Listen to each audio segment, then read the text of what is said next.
What the President, His Excellency John Dramani Mahama, intends to do with the gender sector is to ensure that there's equity. And thankfully, with the passage of the Affirmative Action Bill, now an act, we'll be able to achieve most of the things he wants to do.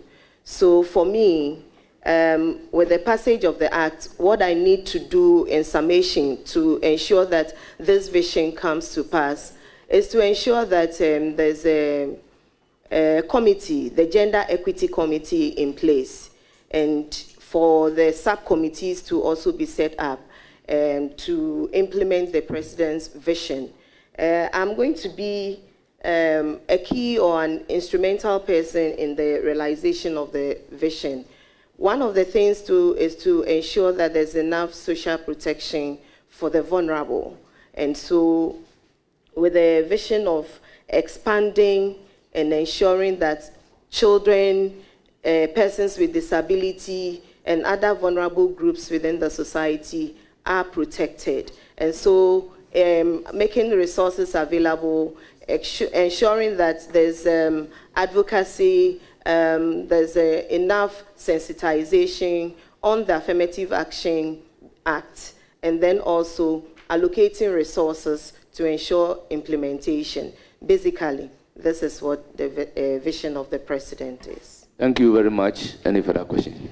So you want to tell the committee that the vision of the President is embedded in the Affirmative Action Act, which was passed under President Akufo-Addo last year. I want to be sure. No, Honorable Chairman. Honorable Chairman. Honorable. The nominee is very knowledgeable and capable of answering the question. But Honorable, we need to be fair. Fair in the sense that that wasn't what the committee said. The nominee said. The nominee said, thankfully, the law on affirmative action has been passed. So that doesn't mean. So you may go ahead and rephrase your question. Chairman, you are trying to babysit the very intelligent Namomo. And I don't think it's a fair intervention. Agnes Namomo is very intelligent. We all know her. She spoke about the Affirmative Action Bill, Act. And I asked her to sum up the President's vision, and she brought that in as an act that was passed by the Akufo-Addo administration. It's a fact. It's on record. It's a fact. And Honorable nominee, please answer the question. Yes. She can. Thank you, Mr. Chairman. Yes, I'm talking about the Affirmative Action Act passed by the 8th Parliament, spearheaded also by the Speaker of Parliament under the Akufo-Addo regime. You see, I know the qualities of the nominee. So, Chairman, don't babysit her. Now, you'll be facing the caterers and service providers at your ministry. I mean the school feeding caterers. I know it was a policy that was introduced under President Kufuor. It was carried through by President Mills, President Mahama, President Akufo-Addo, talk about the capitation grant and what have you.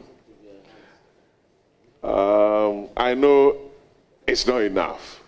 And there's always been agitations, fighting here, releases, late releases for the caterers and what have you. What are some of the strategies that you intend putting in place to ensure that our caterers don't go on strike, they keep to their work and take good care of the kids in school to enhance enrollment and also to assist the President in his gender parity or equality vision that you just spoke about? Thank you. Thank you, Mr. Chairman. Clearly from the manifesto, you realize that the intention is to address the current bottlenecks that we have around school feeding and the capitation grant. In our manifesto, we want to extend to even the private schools. From my checks from the ministry, there's an indication that about 40 days have been paid, 31 days in arrears, in terms of what is owed the caterers. I think with me, one of the things I know is my strength is JoJo or dialogue with whoever and whoever is involved for us to find lasting solution. But once there's been some payments made, I believe that His Excellency has committed to ensuring that not only the implementation of the school feeding goes on smoothly, but also the quality is assured. And so I will work within that framework to ensure that the rest of the payment is done with the Finance Ministry and then also Education. Thank you. Thank you. As a proud native of Nungwa, a very, very important fishing community, deep in custom and tradition. What are you going to do to assist the people of Nungwa in your new ministry? And I wish you the very best. Thank you. Congratulations. Thank you very much, Honorable. Thank you, Mr. Chair. Clearly, most of the coastal communities are quite deprived or have a lot of the population falling within the deprived community. Is in focus this morning. The Women's Development Bank is a banking program that is supposed to actually support women in business. Unlike the traditional banking system, it is supposed to be quite flexible for women to access loans. One of the challenges that we have when it comes to women in business is accessibility to loans and other logistics that support our businesses. Where you have to bring collateral, it's a difficult thing. So this is women focused with, like I said, flexible terms and also low interest rate.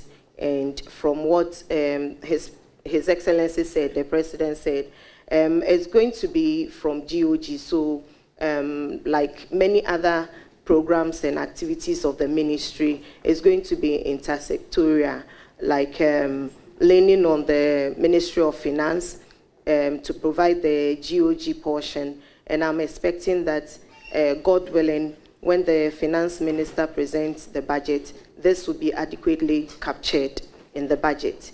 And then also, there are other stakeholders, that donor partners and private sector who are expected to come on board to ensure that this is adequately catered for.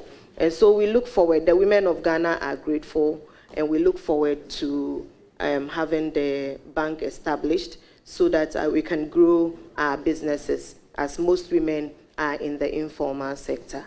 Thank you. Thank you very much. Any further question? Yes. Thank you for the elucidation, and I believe the people of Zabzugu, particularly the women, will also benefit. Thank you. Sure. My second question is about a program that was started in 2008. I believe it is for most of us, the MPs for rural communities and rural areas. The livelihood empowerment against poverty program called LEAP. During my campaign and visit to the communities, a lot of the women, particularly poor communities, and widows, kept asking me and asking why are they not benefiting from that program. in most communities in Zabzugu. Honorable Alaji Uma, your question, please. Thank you, Chairman. Needed to just give the background. Can you, do you have an expansion program, or will you review it so that communities such as those in Zabzugu will be captured? Thank you. Thank you, Mr. Chair. The intention is to go into the ministry, have a look at what is going on, what the gaps are, have a stakeholders meeting, and move it from there.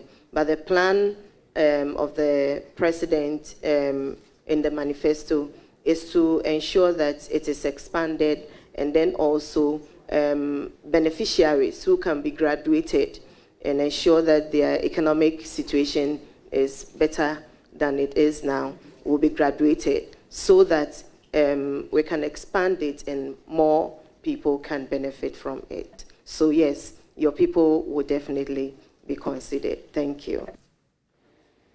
Thank you very much. I need to. Okay.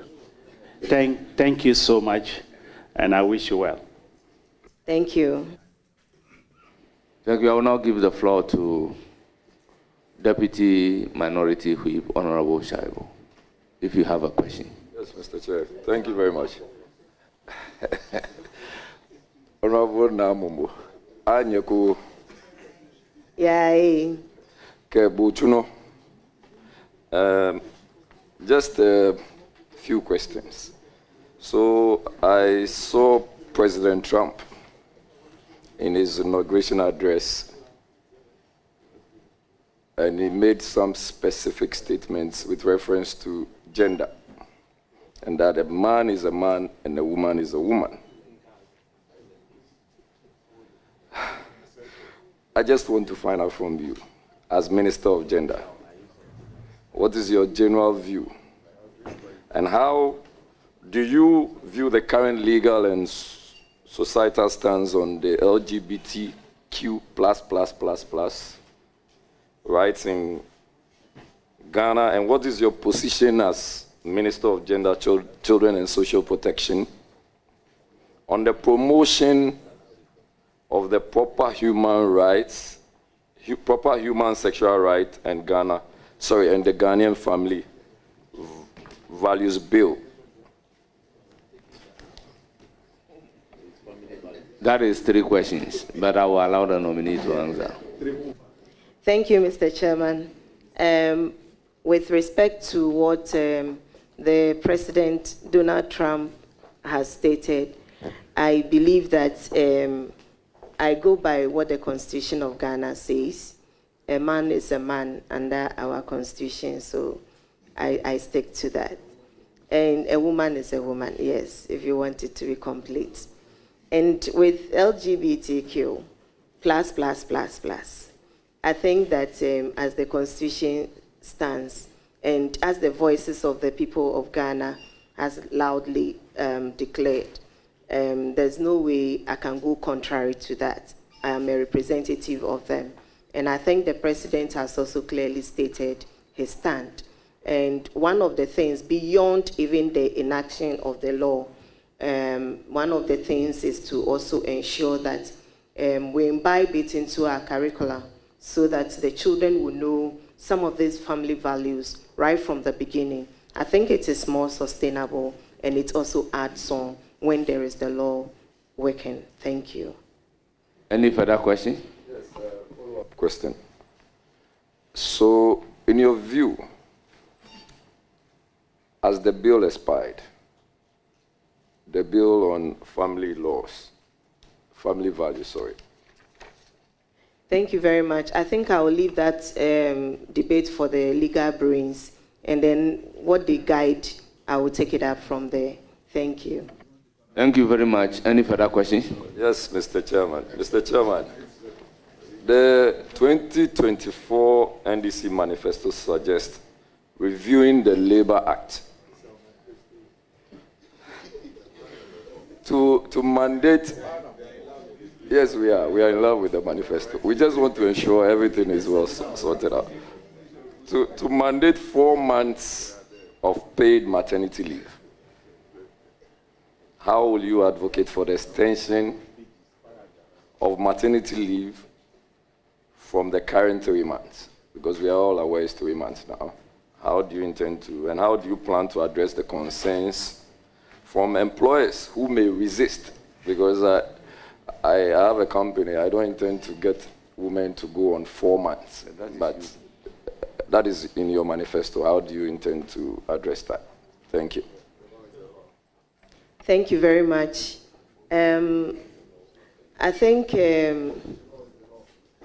men were or are still advocating for paternal leave.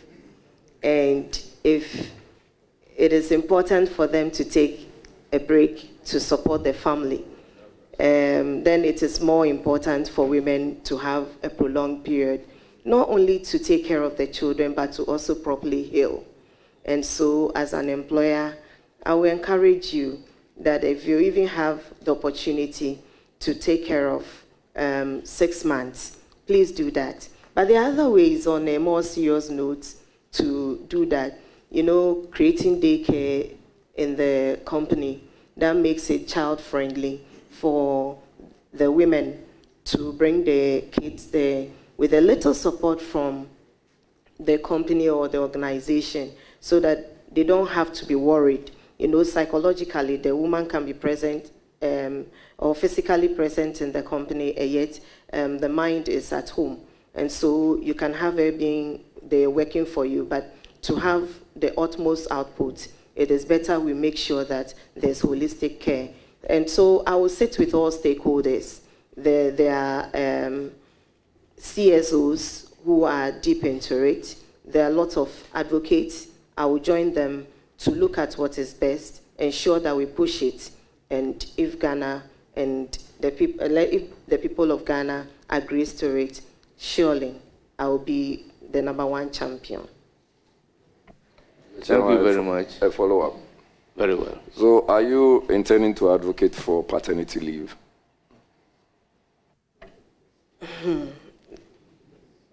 I would love to advocate for that, but I also love beyond that to ensure that there are some measures to ensure that when the men take the paternity leave, they actually spend it with the family.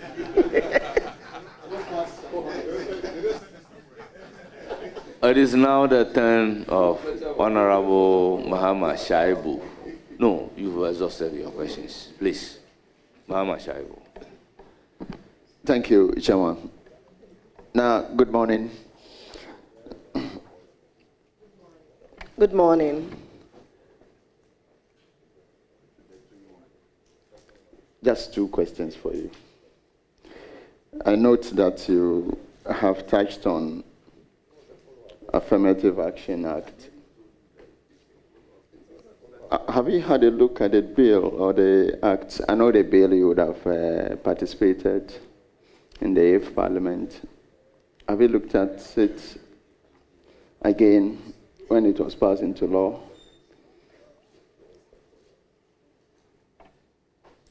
Thank you, Mr. Chair. Yes, I have. Actually, I was a member of the Gender Committee, and we worked on the bill together. Thank you. What in the bill would you say excites you as far as your ministry is concerned? I think the most critical thing about the bill is that it's going to engender discussions and policies in ensuring that governance and leadership and policies are, in fact, practice are gender-friendly. So mainstreaming gender into, or affirmative action into our laws and policies in the workplace, and also our practice. A further question? Thank you. Madam Nominee, I note that you are a member of the Women in Law and Development in Africa, Women's Law and Human Rights Institute, National Coalition on Domestic Violence, and also a partner at Abantu for Development. Tell us how your association with these institutions will impact on gender, children, and social protection. Thank you, Mr. Chairman. Indeed, let me also say that I thank all the institutions and organizations that you have mentioned, and they've been generous. It looks like it my past life now, but anytime they have programs and activities, they remember me, even if I'm not able to go there. I want to state that coming into this position, the world of gender activism, this is my support base. These are the people, the organizations, the institutions that have given me some leverage or some experience to be able to deliver on my mandate, and I think that I owe a debt of gratitude to them at every point and every level in my practice as a development practitioner. They've been there, and I have learned a lot, and I'm counting on them. And since my nomination, they've extended their congratulations to me, and I know they are there to support me. Thank you very much. I wish you well. Thank you. Thank you. Thank you very much. I'll proceed to give the floor to the Minority Chief Whip, Honorable Anodombre.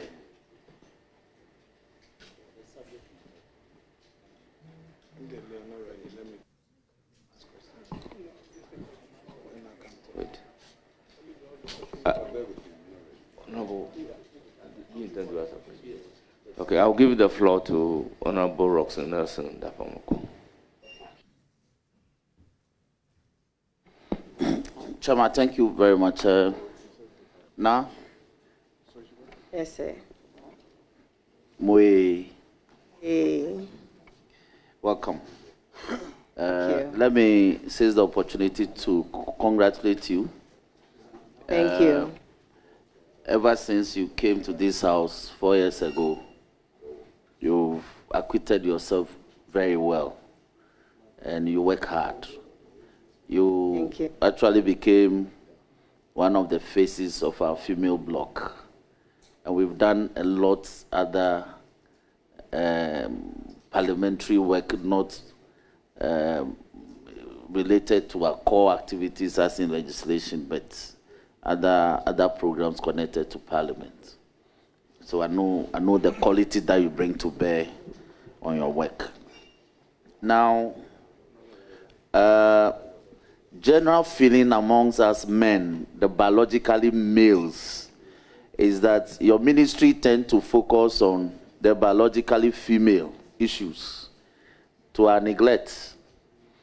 Would you consider a policy change that your programs from the gender ministry will also take into consideration issues concerning us? Yeah, especially us. Thank you. Especially those of us who are beaten at home. Thank you, Mr. Chair. I think I can sum up the Affirmative Action Act as a corrective measure. And so where there's an imbalance, whether it is skewed towards men or skewed towards women, whoever is disadvantaged, I believe that the Act is going to support with proper implementation to correct it. So you have no fears at all. Thank you. It's refreshing to hear that. Now, let me move to the specifics. Sanitary pad distributions among our school children, adolescents, was such a key policy, and during GM1, and it was truncated, but it features in our manifesto again. Statistics point to the fact that a lot of adolescent school-going girls refuse to go to school when they are in that critical time of the month, and it affects their studies and output in school. will you consider rolling this out vigorously, especially in the rural areas, like my constituency in Sabdine? As an MP, I spend a lot in procuring this to give to our girls, and periodically. It's become so costly. The parts are so costly. What will your ministry do in this regard? Thank you, Mr. Chair.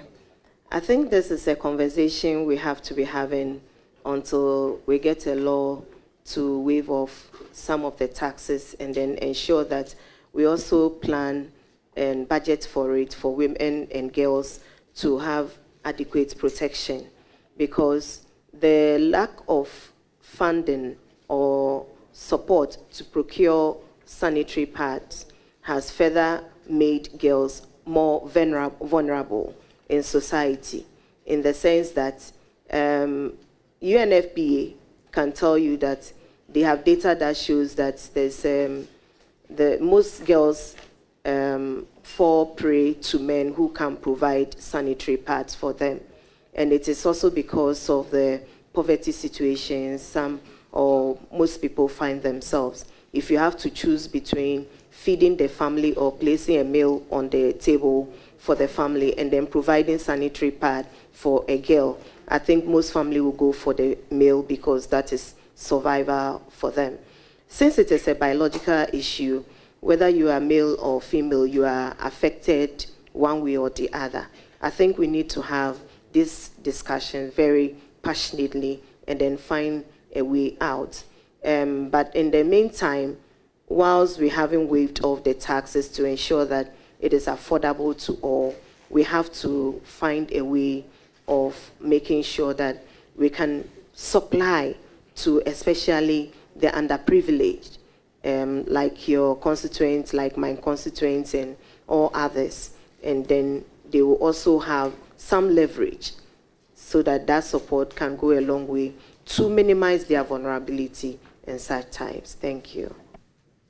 Thank you very much. Chairman, finally, yes. Let me dovetail this to your recent answer. Will you consider liaising with the minister responsible for finance in getting a bill, as it were, to actually deal with the tax waiver issues that you speak, especially for companies that are set up locally and are into the manufacture and production of these parts for our girls? Not only tax waivers for, but specifically to encourage companies who are locally established to produce these on massive scale to support our girls. I will surely do that. There's an ongoing conversation, so I will build on that. Thank you. Chairman, thank you very much.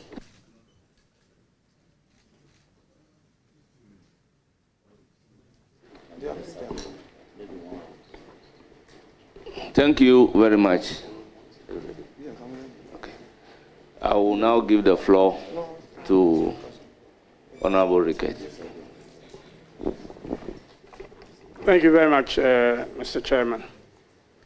And the nominee, Honorable Agnes Naomomo Lartey. Congratulations.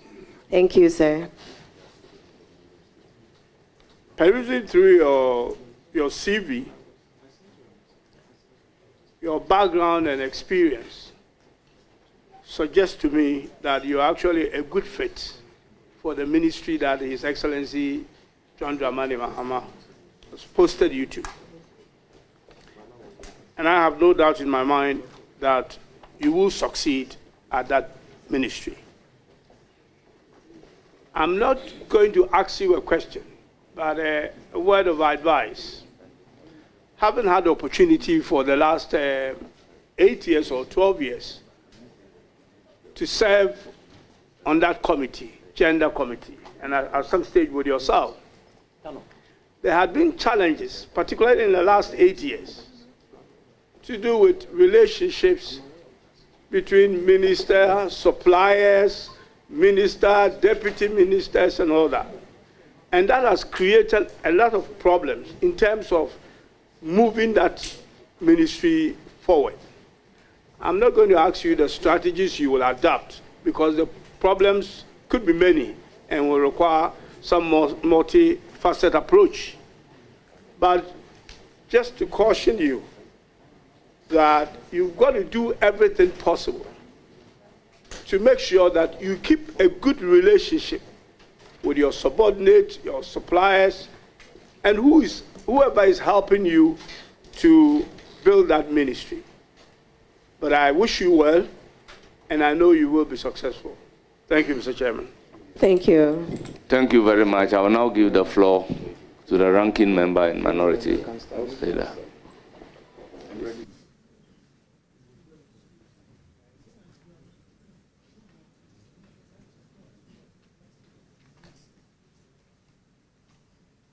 Chairman, thank you. Honorable nominee, let me commend you for your nomination. Thank you. If you have your CV by you, I'm sure you are very familiar with it. So going to page 2 of your CV, consultant, ECOWAS in-country experts, Children and Street Project, November 20th to December 1st, 2017. I find the description of your job title quite interesting. And I wish to know from you, for the period of work you have done, are there any lessons Children on the Street Project, are there any lesson you find relevant that you can imbibe that will be contextualized into your ministry if we grant you passage? Any key lessons? Thank you very much, Mr. Chairman. I think one of the, anyway, in the first place, that was the title, the technical title of the position or the job. One of the key things and key lessons, if I have to sum it up, is the fact that there's a thin line between being okay and then being vulnerable.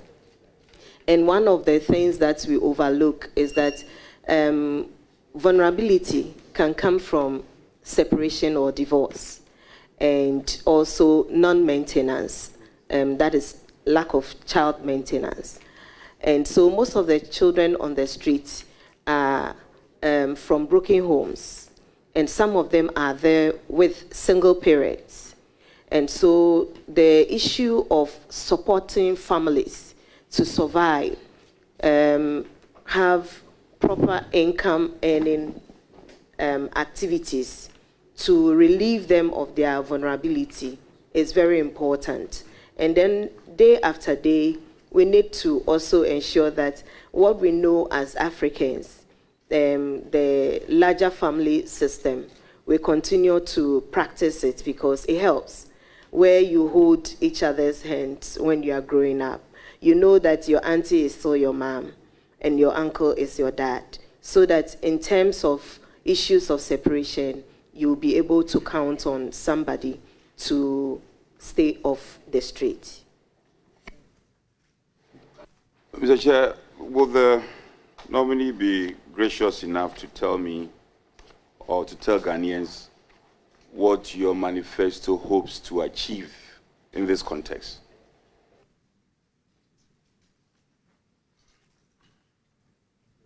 Thank you very much. I think one of the key things that the manifesto proposes is to have the orphan and vulnerable child support scheme. And one of the, it's one of the protective means for children and orphans. And so with this scheme, there will be a special purpose vehicle that will support children in ensuring that they are safe. Not just orphans, but also children who fall prey to child trafficking. And so in the manifesto, you realize that we are going to work to develop a framework to ensure the safety of the vulnerable and also provide support for reintegration and all that. And so that is, in summation, what the manifesto talks about. Thank you, Honorable Nominee. It's good you spoke to the summary of it, but I want you to flesh it up. The support for the vulnerable child, how, in terms of its implementation, how are you going to ensure its implementation devoid of partisanship? You are going to be there, your party people are going to come with all manner of applications. How are you going to do it to ultimately achieve an approach which will not be partisan or tainted with partisan coloration? So, Honourable Member, let's get the question clear. Is it Ghanaians who are going to go there with application or party people? Chairman, I'm sure you listened to me. What I meant to convey to the nominee is, I'm being very practical. She's coming on a ticket of a political party. And she has already admitted that it's one of the policy directives in the manifesto that vulnerable children will be supported. Honorable nominee, am I right? Yes, sir. Are you with me? Yeah. Yes. So my question is, how practical could you or will you be able to ensure this is done, devoid of partisanship? That's what I said. Yes. I now you can go ahead and answer the question. Thank you very much, Mr. Chair. I think for me, everybody who knows me will tell you that I first of all see a person as a person devoid of partisan coloration. So if I'm supposed to serve a particular group of people, yes, Mr. Chairman, for this, you realize that it will be based on need assessment. So if I have people who plainly everybody knows that are from my party who don't need support, I would not necessarily have to give them support. But everybody who needs support and falls within the need bracket will be supported. Thank you. Thank you very much. Any further questions? Well, I have a number of questions. The nominee is, as the Honorable Patrick Boama earlier observed, the nominee is, she promises to be very competent. And Speaker, allow us to bring the best out of her, please. Yes. She promises to be.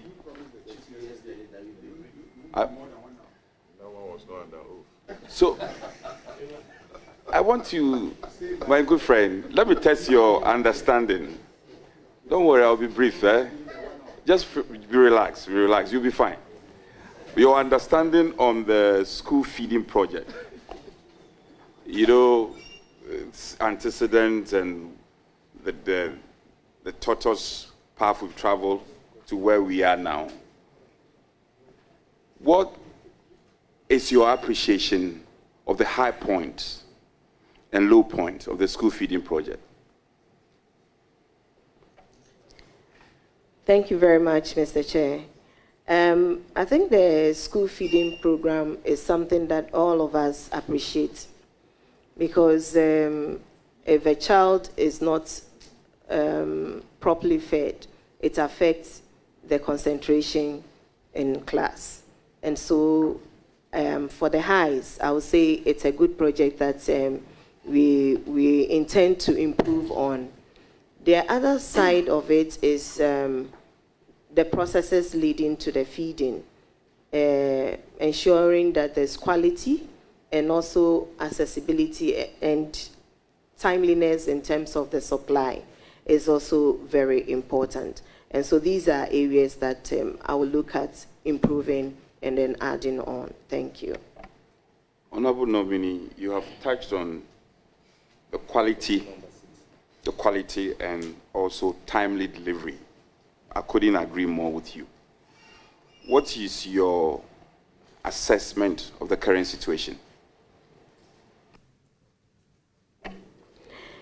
Part of my life is also in local governance, and so it comes with decentralization.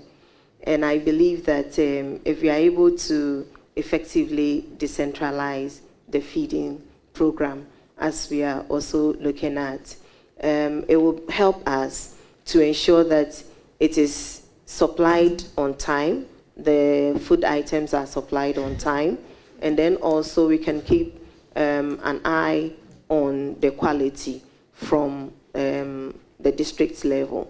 And so I'll be glad to sit with all stakeholders involved to look at how this implementation will work out so that the beneficiaries have the best of it. And then also support those who are the service providers to do what is right. Thank you. I am aware the... Honorable Chupi, that should be the last question. Thank you.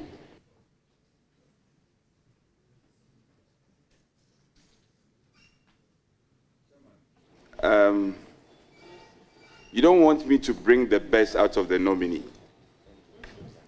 You have already told me that I have 6 questions, and for each of the 6 questions, I have potential follow-ups. No. Oh, Chairman, don't do that. That is not the case. Okay, Honorable member, when we agreed on something, let's go by what we have agreed upon. So you have one more question to ask. Yes, yes. I have one more and potential follow-up. Yes. Oh. Honorable nominee, your party's manifesto eloquently speaks to Women's Development Bank. I'm curious about that. What is it modeled on? Is it just an idea you thought you can implement, or there are models across the world that we can all buy into and say that these are practical examples that we can appropriate into our situation? Women's Development Bank. And don't you consider it, with respect to our women here, don't you consider it a discriminatory, where you don't have a counterpart, Men's Development Bank, but rather Women's Development Bank? And you are supposed to, your ministry is supposed to look at both sex. Thank you very much, Mr. Chair. I think, like I stated earlier, when you look at it critically, the traditional banks or banking system serves men the best. So there's an already existing financial support base that serves the interest of men more than women.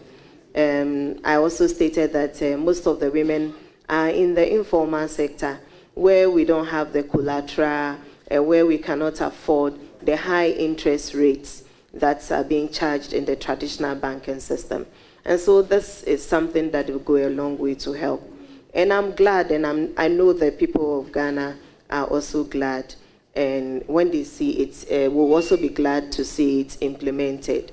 I said earlier that my ministry the ministry is one of those that are actually intersectorial. So we depend on other ministries when it comes to things like this. And so the finance ministry is heavy on this, and I'm sure that the needed guidance will be given by the finance ministry, and then we will be the end beneficiaries of it. Thank you.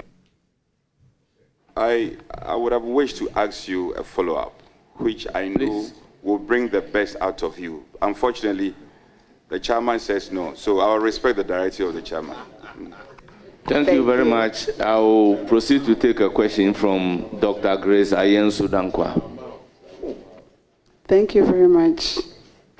Honorable Agnes Namomo, I'm so happy to see you here today.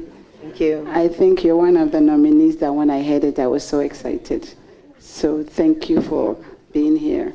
And also I'd like to commend you for your answers, your depth of knowledge of your sector, And some of the answers you've given here is exactly what we want to hear. As a gender advocate myself, I'm so proud to see you here.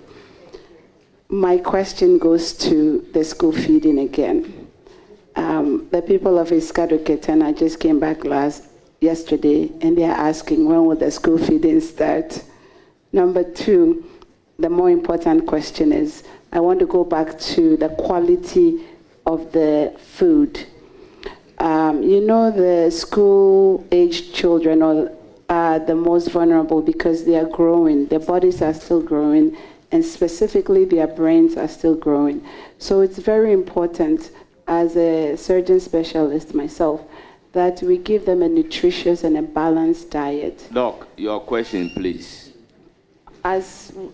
Yes, I'm asking it. As we have seen, the food is not very nutritious. So what will you do to ensure that the food is balanced and nutritious? Thank you. Thank you very much. I can appreciate where your question is coming from, given your background. I think that is a major concern for all of us, and we're going to work towards that, especially if everybody will be truthful and transparent and accountable. I'm sure that there will be less bottlenecks to tackle in terms of quality of food that we give to the children. And so we will work together towards that. Thank you. Thank you very much. I will now give the floor to the ranking member and minority leader.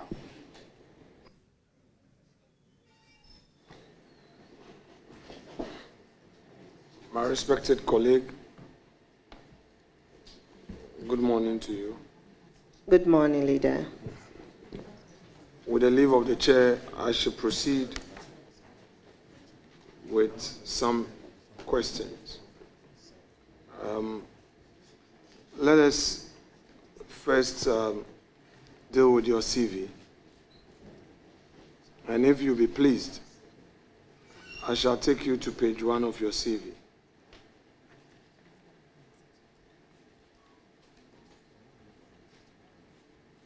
On your profile, you have indicated that you've been involved in children's rights, education, and health issues. Can you elaborate on this for me, please? Thank you, Mr. Chair. I've had the privilege of volunteering and also working for various non-governmental organizations. I can mention Abantu for development. I can mention Global Initiative on Rights and Development. I can also mention the ACT Foundation and a couple of others, including international organizations like Conseil Universal.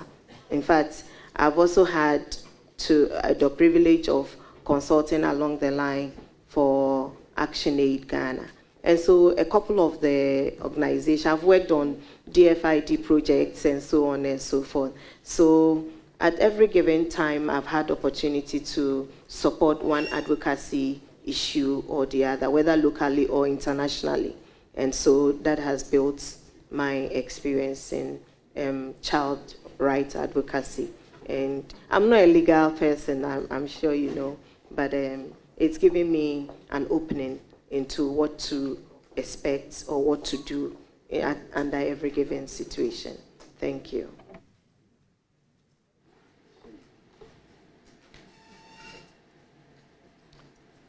You've stated your name in full as Agnes Na Momolate. Yes, sir. You've also stated your date of birth to be 16th of April 1976. Yes, sir. Place of birth, Nungwa, Accra. Yes, sir. Hometown, Nungwa, Accra. Yes, sir. How did you derive this hometown, Nungwa, Accra? Mr. Chair, per my basic knowledge, my hometown is where I believe I come from, was born. And so I'm an indigene. My parents are both from Nungwa, and I'm a Ga. And so that is why I stated it there. So just for the avoidance of doubt, mommy is from Nungwa. Yes, sir. Daddy is from Nungwa. Yes, sir. Now, I'm a bit curious. My respected colleague, Roxanne Echede-Fiamepo, greeted you in a language. I'm quite familiar with the Ga language. I didn't think that was a Ga language. Ga. What language was that, please? That was Dangbe. Are you a Dangbe? No, sir, but I'm in a close relation to Dangbe, so I'm not a Dangbe. I'm a Ga, but it's a close language. I just want to have clarity. Are you able to speak the Dangbe language, or you are partly from the Dangbe area? Mr. Chairman, if you look at the languages spoken, that is not there. I have just the basic knowledge to, let me say, understand it, small. And then when you ask me things like what the Honorable Member asked, I can respond. So that is just my understanding of it. Thank you. Fair enough. So you don't speak Dangbe? No, I don't. Very well. Still on page 1 of your CV. Let's first deal with your MPhil in leadership. I read, MPhil leadership, comma, University of Professional Studies, Accra, September 2014 to March 2017. Full stop. Next line. Research. Column. Women's participation in leadership. Column.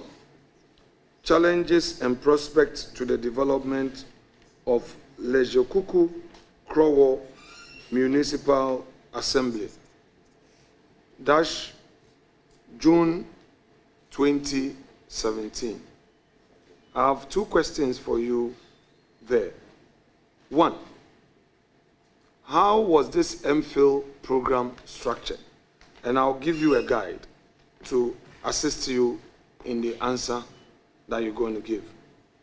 Was this course structured in a thought in part and research in part, or it was a full research without a thought aspect? There's a thought aspect, and then it also flows into the research aspect. Was it a full-time MPhil program? A full-time, but in the evenings.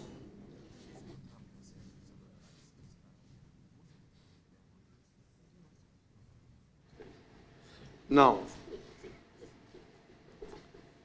the thought part of the program, was it for the first year? Yes, sir. Right.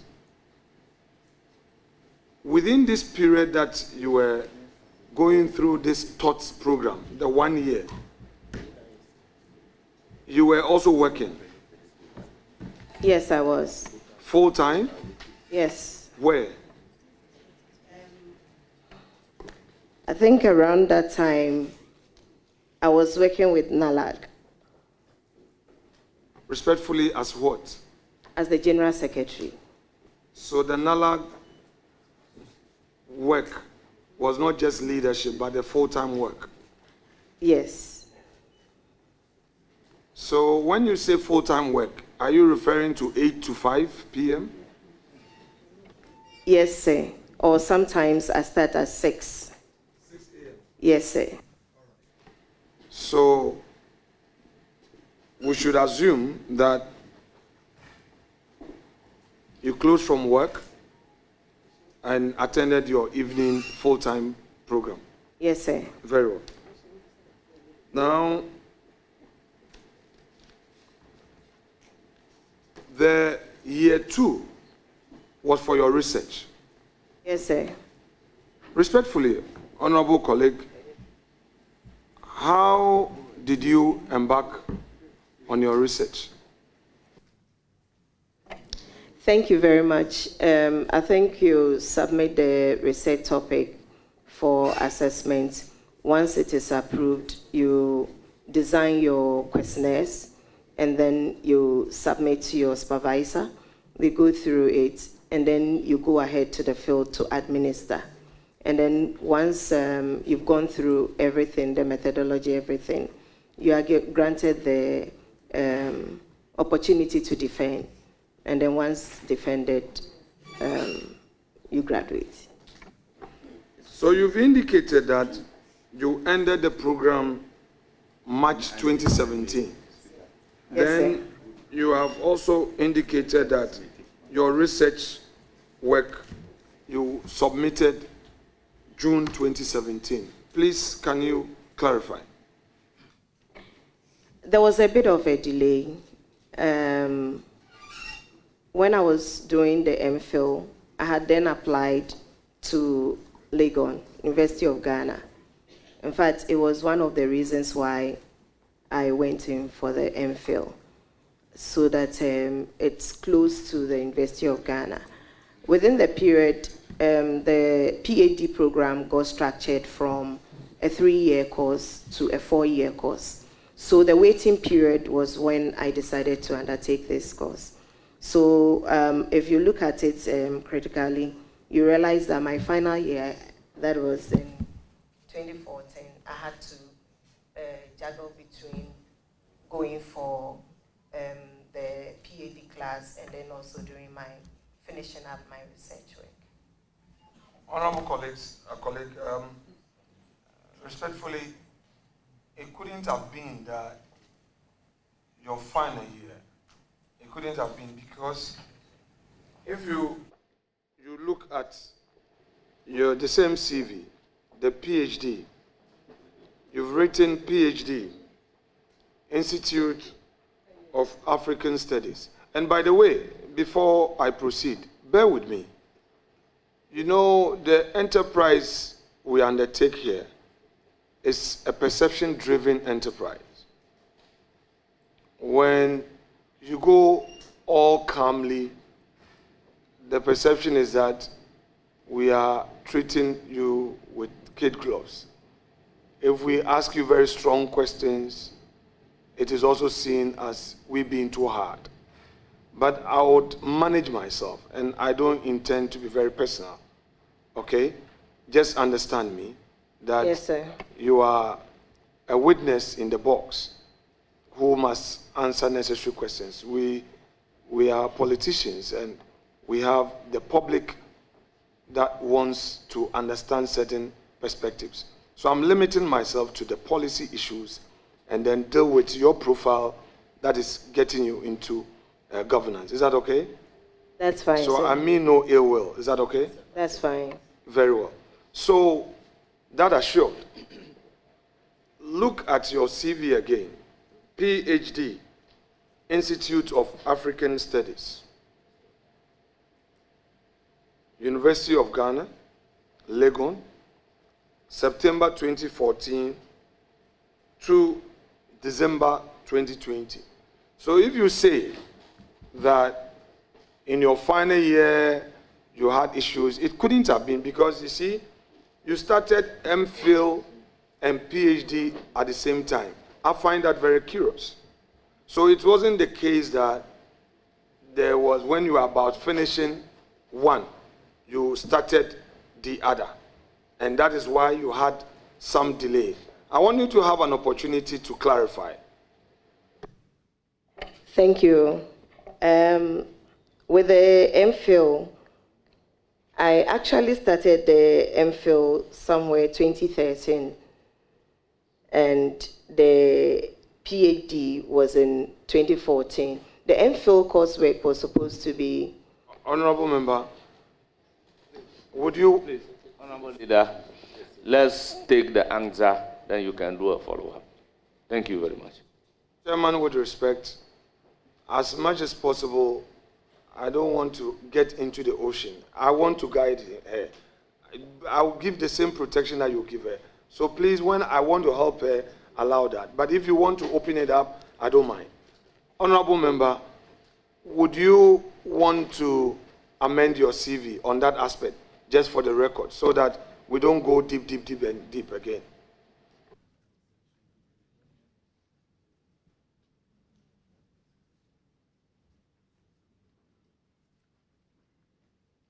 Page 1, on the start date, would you want to amend your CV?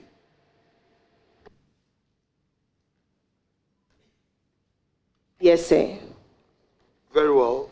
I yield to Chairman for you to apply for his leave to amend, then I can proceed. Thank you.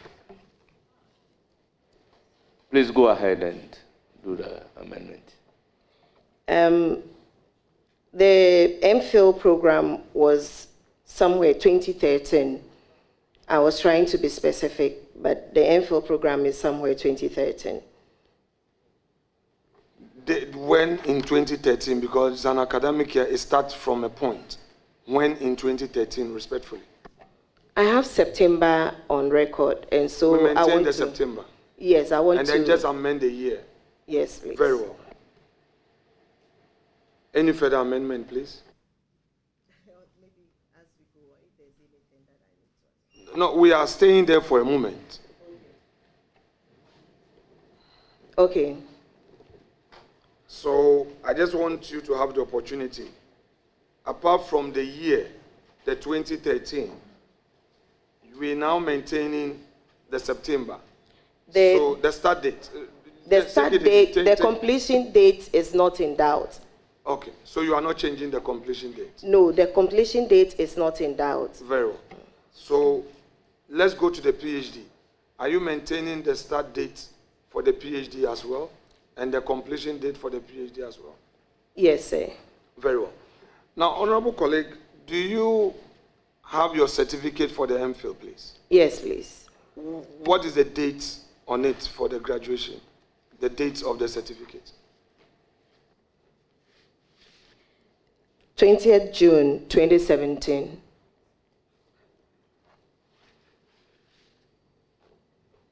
Now, when you submit your thesis, it has to be assessed. You need some period to defend it. Yeah. And when you submitted your thesis for the MPhil, how long did it take you to defend it? The supervisors, how long did it take them to get back to you that they have marked your thesis and everything was okay? Was it a month, 2 months, 3 months, 1 week, 3 days, 1 day? For the MPhil, I will not have a clear period, but I know that it was between 2 months or 3 months. I can't recollect.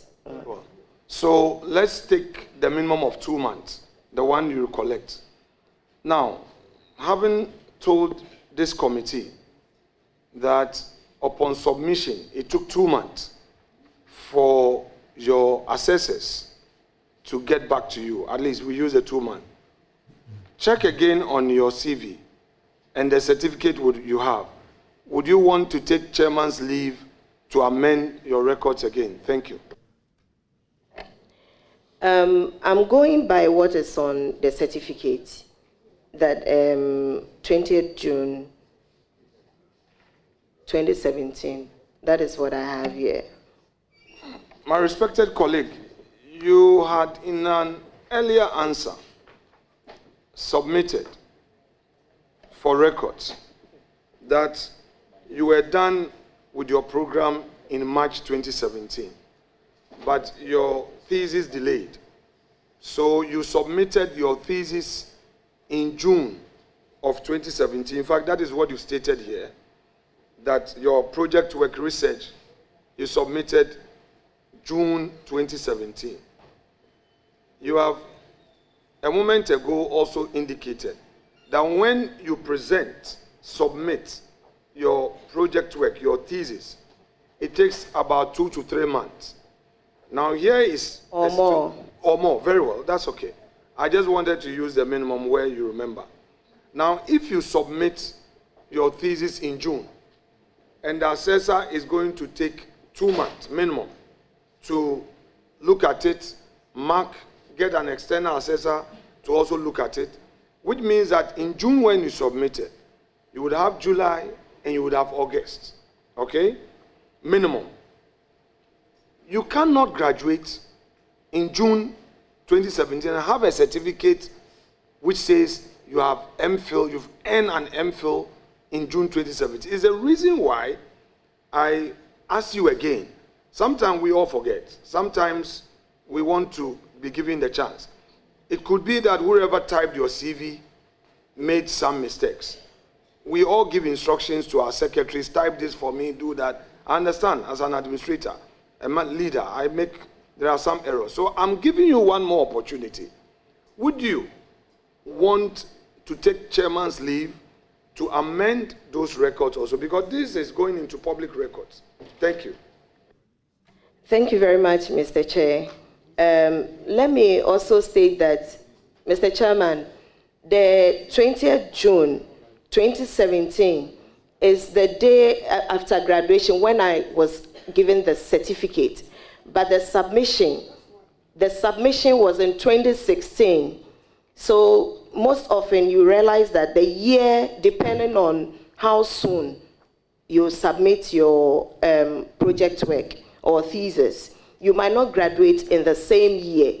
And so it is when I was given the certificate that is being referred to here. Okay, honorable colleague, let's take it step by step. So when did you submit your thesis to UPSA? Which date did you submit your thesis to UPSA?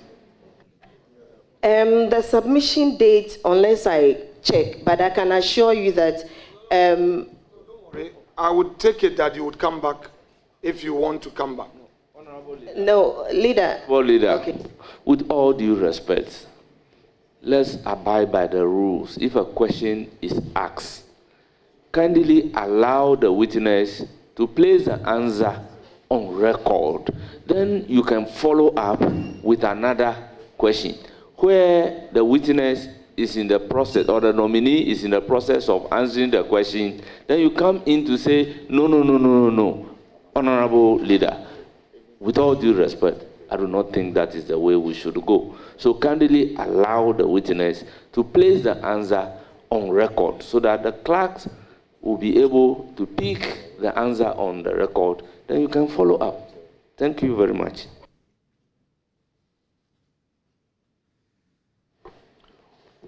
When did you submit your MPhil dissertation? In 2016.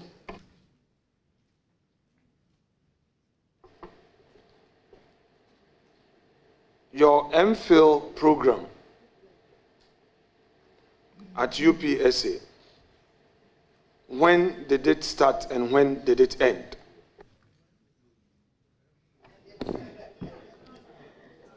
Mr. Chairman, I stated earlier that the MPhil program started somewhere 2013. And the completion, when I said completion, including graduation, was around 2017.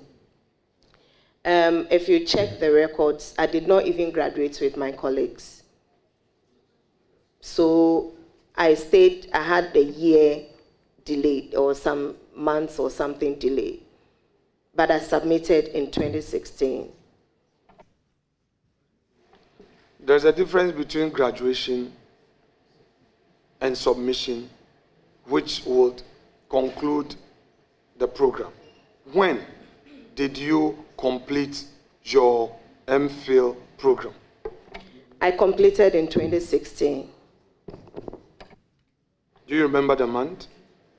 No, sir.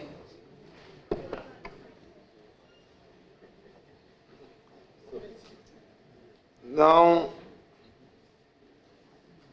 honorable colleague, let's go to your PhD.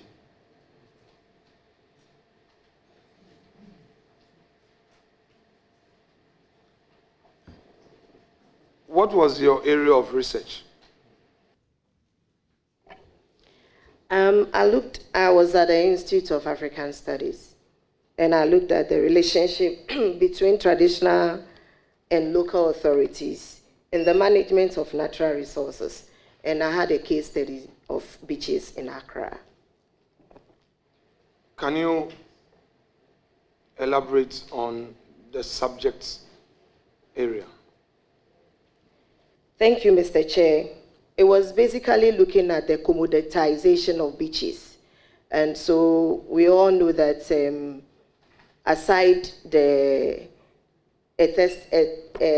beauty or the recreational value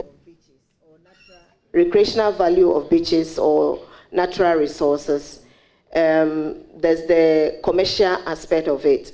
So basically looking at the challenges in managing natural resources, whether it's traditional authorities or the conflicts that emanates from the management of natural resources, such as the beaches. When you say natural resources such as the beaches, management of natural resources such as, so your research, what did you eventually uncover in terms of the natural resources that you're referring to? I just want you to situate it in a manner that the ordinary person would appreciate exactly what you did. So it's a qualitative study that sought the perceptions of people in terms of how beaches are managed, and then also the commercial value of it, the challenges that comes out of it, and then the possible balance in terms of how the beaches can be managed to elicit the best out of it in terms of value to the nation. And then the people who are the custodians of it, how the various stakeholders and players in the field can collaborate. Have you shared the outcome of your work with the tourism authority or the various assemblies to enable them sift out some best practices as a guide? Thank you, Mr. Chair. I've not had opportunity yet. I clearly recollect that I was in Parliament when I had to prepare for my Viva. So that was quite a tense moment for me. And afterwards, it's been community engagement and parliamentary work. So I'm yet to sit and then properly look at it. But I have plans of working with my supervisor to ensure that some quality work is done so that the lessons and publications can go to the various. I'll look at the tourism minister, sit with her, look at some of the lessons and then how best she can inculcate them and we can learn from it. When you say you say with your supervisor to ensure that some quality work is done, what exactly do you mean? We have plans of doing some joint publications, and so I will lean on that. Thank you. Please, let's go to page 2 of your CV.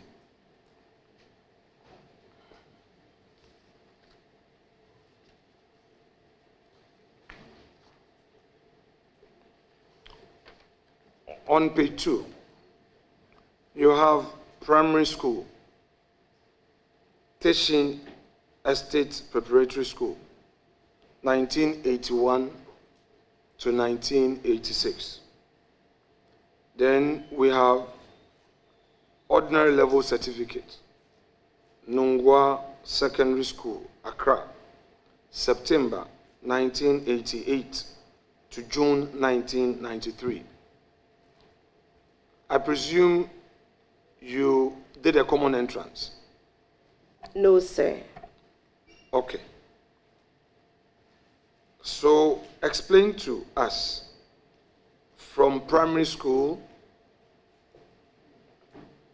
you have a gap of 2 years.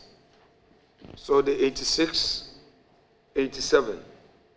So there's no school within that 2 years. Then you come to 1988 to 93, which is 5 years, Form 1 to Form 5.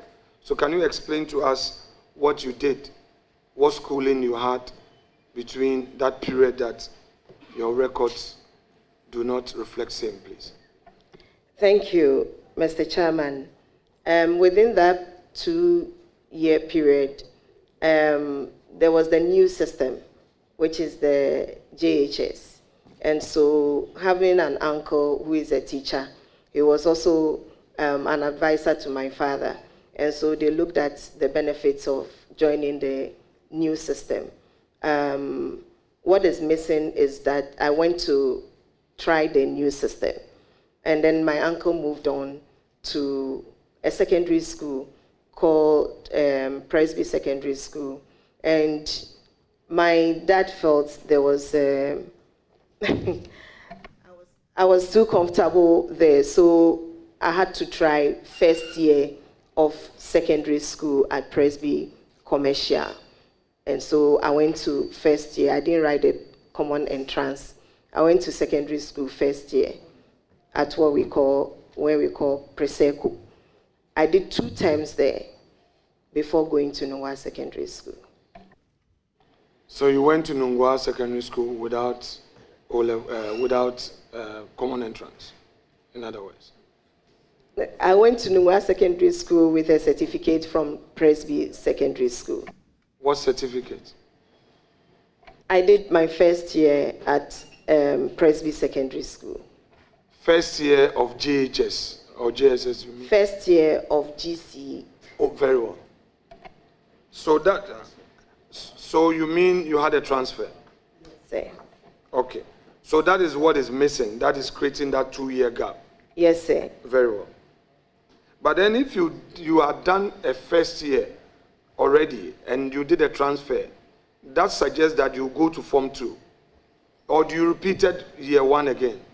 Yes, I did. I actually did 2 terms for the first year. I joined them in second year. And so when I got to Nungwa Secondary School, I had a... Yeah. Yes. Very well. So you mean going to Preseko, you entered Preseko year 1 with a common entrance? I entered Preseko from class 6. I entered Preseko. They were doing the JSS, the new system, you mean? Preseko was not doing the new system. Preseko was doing the old system. That is the O level? Yes. So you entered Preseko without writing the common When entrance? I was about going to JHS, because I tried the new system, if you remember, I narrated how I tried the new system. And then when my uncle moved on, so I moved with him. So I didn't write the common entrance or the JHS. Very well. I'll leave that. You've also indicated you did MA, Human Resource Development, Yes, University sir. of Cape Coast, from September 2003 to March 2005. Yes, sir. Is there any part of it that you would want to take the leave of chairman to amend those records there before I proceed with some questions? It was a sandwich program.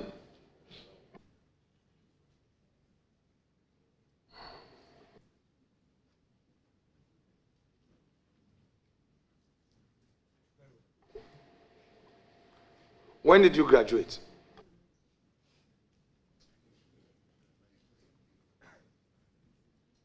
The MA was from 2000 and I graduated in 2005. In fact, it was a 1-year course, And so it was supposed to be 2004. Honorable Member, so would you want to take the leave of Mr. Chair to amend your records, please? Having stated it was 2004, leave is accordingly granted. Thank you, Mr. Chair.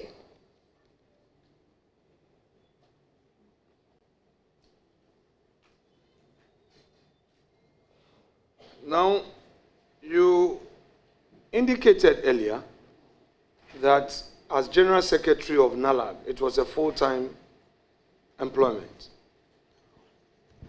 If you come to page 3, where, excuse me, not page 3, sorry, you talked about your leadership, page 8. So let's reconcile page 3 and page 8. You also indicate there that you were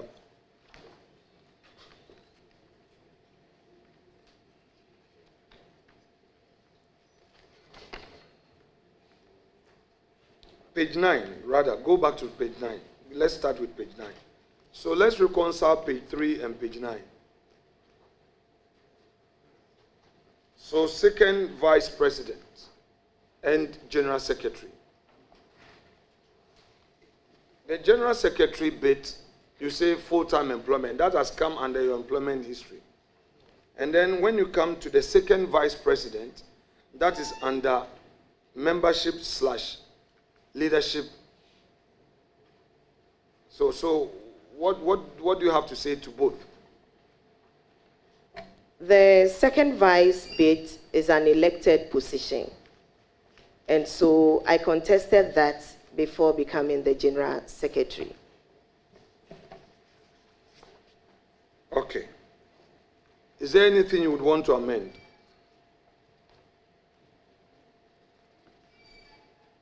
Page 9. Page 9? Well, on both pages, I mean, look carefully. We would skip that, and maybe later you can take chair's leave to check. I just don't want to. Page 9? Yeah, 9 and 3. Okay, so just check that, and we'll come back to it. Anyway, my colleague Ahmed Shaib Jerry had referred to President Trump's inaugural address, where he stated that the policy of the United States under his administration will change in a definition of gender, that a man will be a man, a woman, the very natural state. Do you share in this opinion? Thank you, Mr. Chair. Like I earlier said, it's in line with our Constitution, and so I share in that. Very well. You were in Parliament between 2021 and 2025 January 6th. That is the 8th Parliament. You were, per yes, your record. Sir. That's a fact. Now, you are aware that some of our colleagues took the view that Ghana would have to legislate on these LGBT issues to make clear to the world our position on this matter.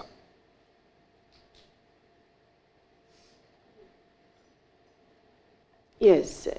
And you're also aware that in view of that, the law was passed. Yes, Mr. Chairman. Right. So let me pick your thoughts on this, because you are going into a ministry that is likely to take up this matter. His Excellency, the President of the Republic, has shared some views. One of it was to the effect that our value system in our schools has broken down. Our value system has broken down. And should we tackle our value system and reintroduce our value system in our schools, and the children are able to pick these up, perhaps there will be no need at all to even legislate on it. What is your view on this? Thank you, Mr. Chair. I think I had indicated to our colleague that for the legal aspect, where I think because you referred to that one, he went into asking whether it would be without the law. I said I leave that, or if the law had to, go through the process all over again. I left that to the legal brains. But as to teaching the children our family value system, I think there will be no Ghanaian here who wouldn't want that. All of us would want our kids to be identified with their Ghanaianness, if there's anything like that. So that if you teach, I said that was more sustainable, so that they identify who they are, and then they will take a decision when there's right or wrong. They will be able to know who they are, and that will define them. So, are you for the value system being inculcated in our children, being incorporated in our curriculum, or you are for the law to enforce it? I stick with what His Excellency said. I think he did not rule out the enactment of a law to back it. But I was saying that for sustainability, if it is imbibed in our children from a younger age, it will help. Honorable, I know I'm staying a bit longer with you, but bear with me. The practice since 1997 has always been that members of the committee get 3 questions and have opportunity to get follow-up questions as it pleases the chair. The leader being the ranking by practice since 97 through to Honorable Che Mensah, Honorable Bagwin, Honorable Harun Edrusu, and now my time, is that leaders have unlimited, because we have a duty to ask broader questions and policy. So please don't be what I will end very soon, okay? I just want us to appreciate that. It's not that I'm saying too long with you, but it's the work I have to do. And I don't mean going personally or delaying you. I just need to understand some broader issues for your own good. Is that okay? Thank you very much. Thank you. But leader, take into consideration she's a member of your committee. This very committee, she's a member.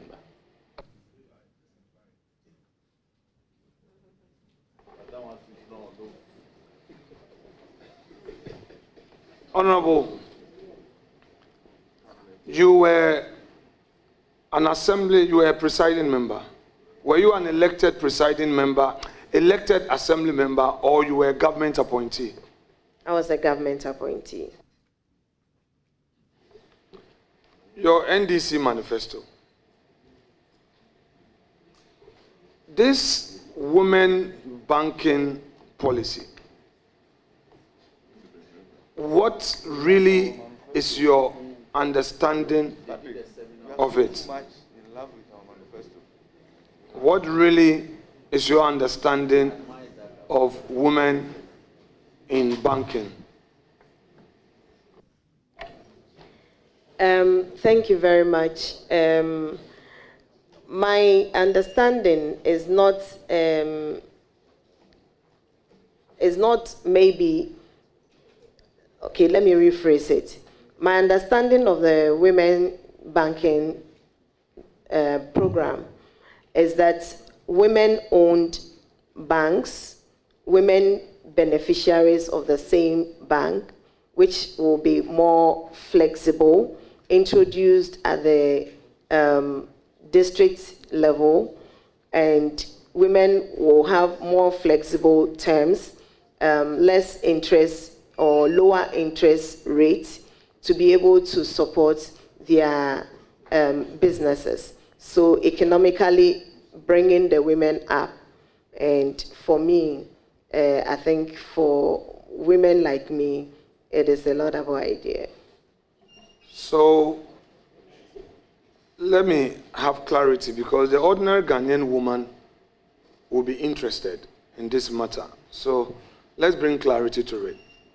When we talk of a bank, the understanding in the ordinary meaning of it, the literalists would understand it to mean that a bank, properly so called, with a license from the Bank of Ghana, own and being in operation. So I would now, with the benefit of this background, ask you very specifics, because you were definitely part of the manifesto committee that put An assumption. Together. Pardon? An assumption. Okay, so then let me put it direct. Were you part of the manifesto committee on gender? No, please. Were you at all involved in any gender issues relative to your manifesto? Not really. Have you read the gender policy of your party as contained in its manifesto? Have you? Yes. Have you read this aspect of this woman in banking? Yes. Very well. So now, since we are going to deal with Women's Bank, what is your understanding of what you read, the Women's Bank? What is your understanding? It is capacitating women to be able to be economically independent and also build their businesses to reduce vulnerability from where I come from. So it means that the state is going to be a promoter of... Yes. So the state would promote the registration of a company called Women's Bank, correct? Mr. Chair, I had earlier stated that a part of it is also the Ministry of Finance work. And so some of the details will go into the ministry's work. So the Ghanaian woman should expect that a bank will be established, licensed by the Bank of Ghana, with branches in all districts as you indicated. Yes, a bank will be established. Should they expect that bank to be established this year, next year, or when? I think this will be clearer when the Minister of Finance comes to read the budget. I'm expecting that it will be captured. Now, Honourable Member, let me ask you this. You are the Member of Parliament for Krowo. That is Teshi. Wow. Krowo is Nungwa, and then Lejokuku is... Teshi. Right. Do you live in Teshi or you live in Nungwa? I live in Nungwa. You live in Nungwa. Where you live in Nungwa, is it your personal property or is it rented property? Personal property. When you say personal property, do you mean you bought the land and built on it, or you bought the house, the property? Bought the land and built on it. The land you bought, did you buy it from the chiefs or a third-party developer? I bought it from a chief. Chairman, I shall bring my questions to an end on this point and thank my respected colleague for her patience and so far the commitment so far. I shall count on your experience thus far in managing the ministry. All other matters shall be pursued on the floor of the House. I wish you well. Thank you so much. Thank you very much, Mr. Chairman. Thank you very much, Honorable Ranking Member and the Minority Leader. Honorable members, let me recognize the presence of our revered chiefs, opinion leaders, and some elders here to give moral support to the nominee. First on my list is His Royal Majesty, King Professor Odaifio Wellenchi III, Paramount Chief of the Nungua Traditional Area and President of the Greater Accra Regional House of Chiefs. Ngenge Tetewaka III, Paramount Chief of the Pram Traditional Area. We have Becholo Ni Ashite Akamfram III, Teshi Manche, Ni Otukwe II, Nungua Adontin, a representative of the Numo Bobu Wulomo Shiche. We have Janet Momo Oakley. She's the mother of the nominee. We have Reverend Dr. Benjamin Kwame Danso, Chairman NDC Kroa Constituency. The clergy, Nungua. We also have Major Christine Oko and the spouse. We have Dr. Afisa Zakaria, Chief Director, Ministry of Gender, Children and Social Protection. We have members of the civil society organizations here. And we have Honorable Assembly members of Kroa. Is that correct? Kroa, very well. Municipal Assembly. Bear with me. I am unaware. Let me use the opportunity to thank the nominee for attending upon the committee and providing answers to questions posed. Surely, you would hear from the committee. Thank you very much. Thank you, Mr. Chairman. Grateful. You are hereby discharged.